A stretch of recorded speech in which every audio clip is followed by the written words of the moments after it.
It was actually quite easy, Z, because I got the demerit point last week. So I made sure that Grant Luden held me back. I said, just hold me now, and we did. But to be fair, Azza wasn't 100% sure that he had caught it either. So it was a little bit different to last week. Just on selection though, there's been a lot of talk back home about Yasir Shah playing instead of seam bowling all-rounder, and we've seen him, he's not been really effective there. So what's your take on that? Do you think Pakistan is perhaps missing a seaming all-rounder? Yeah, if we had a genuine seam bowling all-rounder. Fahim Ashraf. Yeah, it's Fahim Ashraf's a bowler who bats a little bit at the moment. We're hoping to get Fahim Ashraf into that all-rounder role. But I think anyone who watched Yasir Shah's last 2 overs there would have seen how much it turned. And if we could get the game to the 4th day, the spinner would certainly have been in it. Nicky, in the England, on the England tour, Fahim Ashraf seemed to give a good account of himself. Yep. And you mentioned how potentially in tours like these he could be a good option to have. Do you worry about his test match prospects? Because if he's not going to play test cricket in South Africa, then you wonder where he's going to get a game. He'll get a game, there's absolutely no doubt he will. When we sit down and select, we select for balance of obviously for balance of team. And we went with 6 batsmen this game. After Centurion, we felt we needed 6 batsmen. We looked at the wicket. We thought there was enough work there for 3 seamers, and we knew if we could take the game deep, the spinner would come into it. And because the wicket's fairly dry, we saw Yasir turn a couple towards the back end. Your spinner doesn't come into the game in this part of the world, certainly until day 3 or 4. And we've got to get the game there for him to come into it. But when you set up strategy, you set up your strategy as a glass half full strategy, that we get enough first innings runs to bring our spinner into the game right at the back end of it. So I think that's the route we went, and we can debate it. I've sat and thought about 5 bowlers often. We've spoken about 5 bowlers a hell of a lot, there's 2 ways of doing it. You can go the 5 bowlers, or we can go the 4 bowlers. We went with the 4 bowlers this game, and rightly or wrongly, it'll play out in the end. But you worry when you're bowled out for 177 and Asad Shafiq and Shan Masuda bowling 8 overs in a day. You can't afford to give away too many runs, and yet those bowlers aren't going to be good enough to get South Africa out or contain the run. Of course they're not. But we had 3 seamers who toiled hard today. I thought the first 2 hours, I thought we bowled particularly well. I did battle a little bit with the comeback spells in terms of pace, but we toiled hard today. South Africa scored at 3. We wanted to bring the rate back down this morning. South Africa went at 3s today, which was a good reflection of us controlling the run rate. Unfortunately, we didn't get the wickets. And normally, if you can control the run rate, build some pressure, the wickets ultimately take care of themselves, which they didn't. I thought Faf played exceptionally well, and Temba played exceptionally well today. It was tough there for a period, and yet they got through it well, and they showed the value of taking the ball to over 60 to 80, because that's where you can cash in properly. Just on that, you spoke about how well Temba and Faf batted. On a wicket like that, how good was Faf today? Yeah, I thought Faf was excellent today. I thought the temperament he showed through the day was outstanding. I really do. I think I'm a little bit disappointed, to be honest. I haven't been back to South Africa in a cricket capacity since 2010. And the standard of the wickets, the wickets that we had at Centurion and the wickets here, I think it hasn't been good enough for Test cricket. Because just on that, how much has it changed from the time that you were in charge? The kind of wickets you had then compared to now. How drastic has that changed? With South Africa, particularly when you play a subcontinent team, you're always going to ask for a little bit of bounce and pace. I think both wickets have been very, very weighted in favour of the bowlers, and obviously it's home ground advantage. So that's right. We get the ball to turn a little bit in the UAE, but you want to play on wickets. Like poor Aiden Markram, I thought was outstanding yesterday. But being an opening batsman at international level in South Africa at the moment is a tough gig. The wicket's dangerous? No, I don't think that. I don't think they're dangerous. I think the difference was South Africa bowled at 145 plus, and we were at 135 today. And I think those 10 Ks on a wicket like that make a significant difference.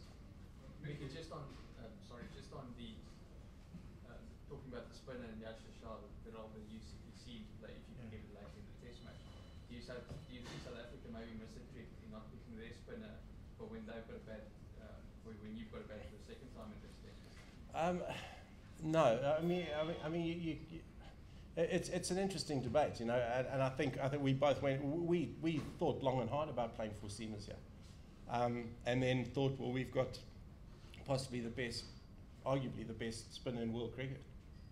So we thought it was a no-brainer, because if we get the game, and you know, it did turn significantly for in the last 20 minutes today. And that's only day 2. If we get that to day 4, he plays a massive role for us. South Africa would say, probably with the uneven bounce and the cracks that have developed, if you're bowling it at 145, it makes it pretty difficult to face as well. Mickey, can you just expand? You say the wickets haven't been good enough for Test cricket. This wicket in particular, what would be your criticism of this one? I just think it's inconsistent. You know,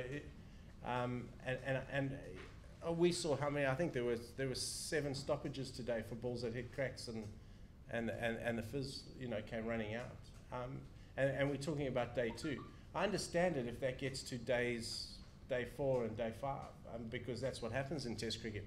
Wickets deteriorate significantly, and so they should, but it shouldn't make your first innings a lottery. And I still think batting here in the first innings is extremely tough, and the wickets are degenerating a little bit more. Mickey, they're 382 for 6 then. You know, that's quite a good. Most teams will be happy at 382 for 6. So that's either a reflection on your bowlers, or it's just, you know, it's yeah, no, fair enough, Craig, and you're right. You're right. They are 382 for 6, but yeah, I still believe in a good contest at Test cricket. But again, we're not at home, so we haven't got to say. It's just, I do think the wickets have significantly got worse from when I was here when I was last coached South Africa in 2010. I do think they have. Just on that, when you coached back in 2010, South Africa's home record particularly was drawing a lot of series and all of that. And South Africa won 17 out of 19 Test setups. Do you think this is the way to go if you were back in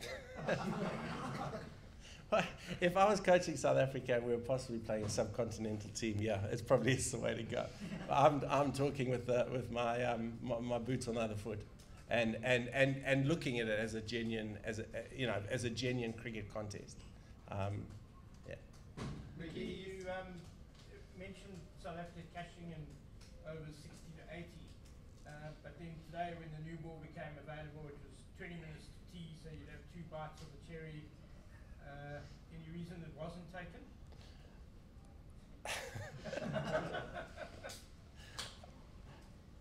At that point, I think we were just looking at tea time to get through, give the quicks an extra 10 minutes, and then to come full steam in after tea. But it got to a point we had to take it. Mickey, no matter what the conditions are, the Pakistan batting bowled out within 200 runs. Where do you think they lack? It's just the extra bounce. The extra bounce. Our techniques have been exposed just a little bit, still staying a little bit leg side of the ball instead of trying to get offside of it. And in these conditions, you've got to be offside of the ball, really, in order to play the short ball well. But that's tough to do because it goes against the grain of what our batsmen do normally. You know, our batsmen make pace, stay a little bit leg side of the ball. They make pace, square the wicket because of the wickets that they brought up on. In South Africa, particularly Australia, England to a point, you try and stay offside of the ball. So when you're defending to mid-on, and that's the best way to counter the bounce. But it's totally alien to our batsmen, and we've done a hell of a lot of work on that pre-tour. You know, bear in mind we came out of Abu Dhabi and 3 months in the UAE where the ball didn't bounce higher than stump height really, to coming to Benoni where we spent seven days considerably working on trying to get their techniques better to the short ball because we knew South Africa were going to come hard.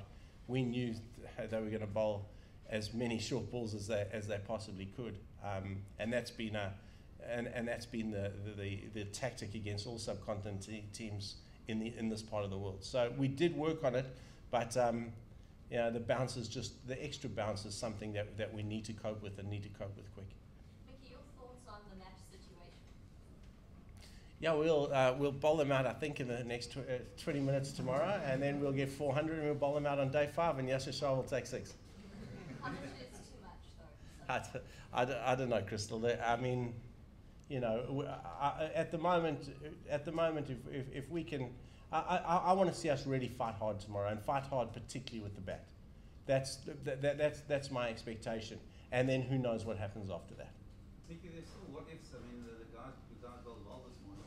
Yep. If the Babuma catch had gone and he knocked over Faffa, it could have been a bit different. Yeah, it could have been a bit different, Craig. But I'd say we've been outplayed here significantly. My issue, I think, it's Centurion. Since Centurion, we got ourselves at 100 for 1 in innings 3, and if we had got 250 ahead, which in Centurion, it would have been a very, very good game of cricket, and I would have backed our bowlers there. So it was a missed opportunity at Centurion. I don't think here we've played quite well enough yet to say it was a game of missed chances. Mickey, are you going to be flying in a replacement for Haris Sohail for the 3rd test, or are you going to stick with it with people you have? Inzi and I spoke about it 2 days ago, and we were going to make the decision at the end of this test match. Mickey, this current crop of South African players, based on your analysis, what is some of the similarities to the teams that you coached before, or differences that you've seen? I think this is a really good crop of players, and again, bowlers win your matches, and so South Africa's attack is outstanding. When you've got 3 guys there that are bowling at over 145 consistently, and then Vernon who doesn't give you anything and is, he challenges your pad and edge of the bat every ball. So it's a very, very, very good side. And the batters seem to be blooming. I mean, Algar gets the job done. Markram's a very, very good player, I think, and I think he'll be a very good player for time to come.